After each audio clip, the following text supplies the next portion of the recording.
At first, it seemed like just another thrift store find. A rainy afternoon, a dusty corner, and a cheap-looking ring marked for nothing special. But that small, forgettable purchase would soon unravel into something no one saw coming. What Emily discovered inside that ring didn't just surprise Harriet-made headlines, stunned experts, and uncovered a story lost for over a century. But before we start our story, smash the like button, make sure to subscribe and hit the notifications bell so you won't miss any new stories. Emily had always enjoyed browsing secondhand shops. They felt like quiet treasure hunts, full of old things waiting for new stories. On that particular Tuesday, she ducked into her usual spot downtown to escape the rain. With no goal in mind, she wandered past racks of vintage clothes, glassware, and half-used candle jars. In the far corner, behind a cracked display case, a small golden ring caught her eye. It didn't sparkle. In fact, it looked a little sad-tarnished, plain, with a cloudy stone that didn't seem worth a second glance. But something about it made her pause. Maybe it was the way it seemed forgotten. The handwritten tag said, "For costume jewelry." Emily shrugged and brought it to the counter. The cashier rang it up without comment.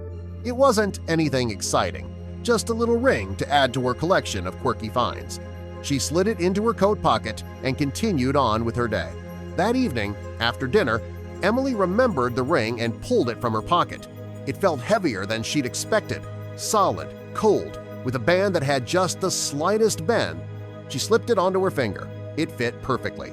Odd, she thought. Usually thrifted rings were too tight or too loose. She wore it around the house as she cleaned up. At one point, under the bright kitchen light, the stone caught her attention. It shimmered faintly, not like a gem, but like light moving through old glass.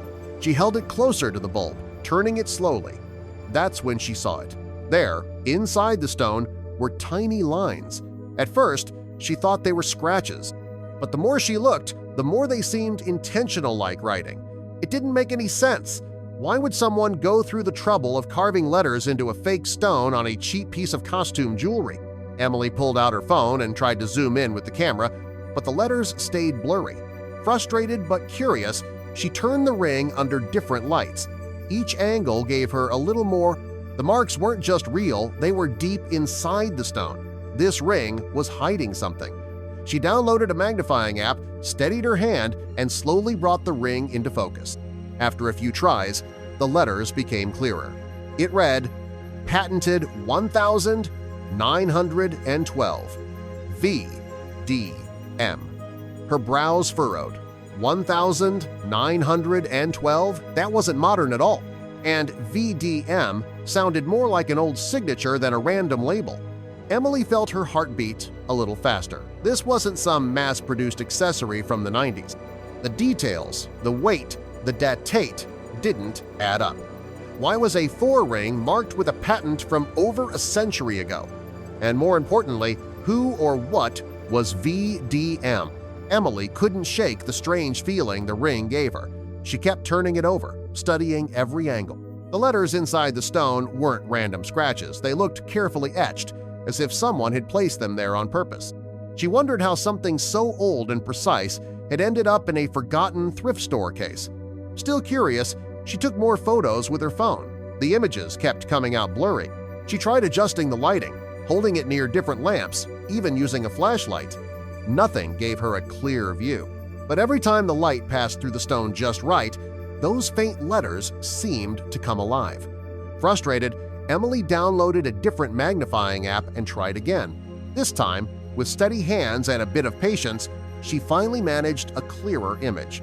The words stood out, "Patented 1912, VDM."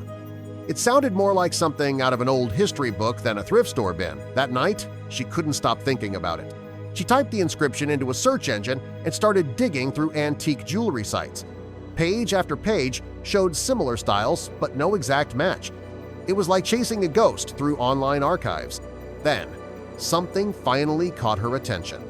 On a quiet British museum blog, buried in a post from 5 years ago, she found a photo. It showed a set of antique rings with faded gold bands and foggy stone eerily similar to hers. The caption read, "The Lost Collection of the Duchess of Marlborough." Emily stared at the image. her heart skipping. It seemed impossible. Surely hers was just a look-alike, a replica at best. But the similarities were uncanny: the shape of the band, the setting of the stone, even the faint decorative pattern on the side. She clicked through the post, reading about how one of the rings had gone missing in 1914. By morning, Emily decided she needed help. She looked up a local jeweler with good reviews and brought the ring in. The store was small and tidy, filled with old clocks and display trays. She placed the ring gently on the glass counter and explained where she'd found it. The jeweler, a quiet, older man, barely looked up at first. He picked up the ring casually, expecting a basic costume piece. But as he turned it over in his hand, his eyebrows slowly rose. His eyes narrowed, and he looked at Emily differently. "Where did you say you got this?" he asked. She explained, again just a local thrift shop, nothing special. The man nodded slowly but didn't smile. "This isn't costume jewelry," he said. "It's something else entirely." He didn't elaborate, just asked if he could keep it for a closer look and promised to handle it carefully. Emily agreed, her curiosity now fully hooked. That evening, Emily received an email from an address she didn't recognize. The subject line read, "Urgent ring you brought in today." The message was short and a little unsettling. "Please call me as soon as you get this. I've found something you'll want to see in person." That's when she knew this was no ordinary ring.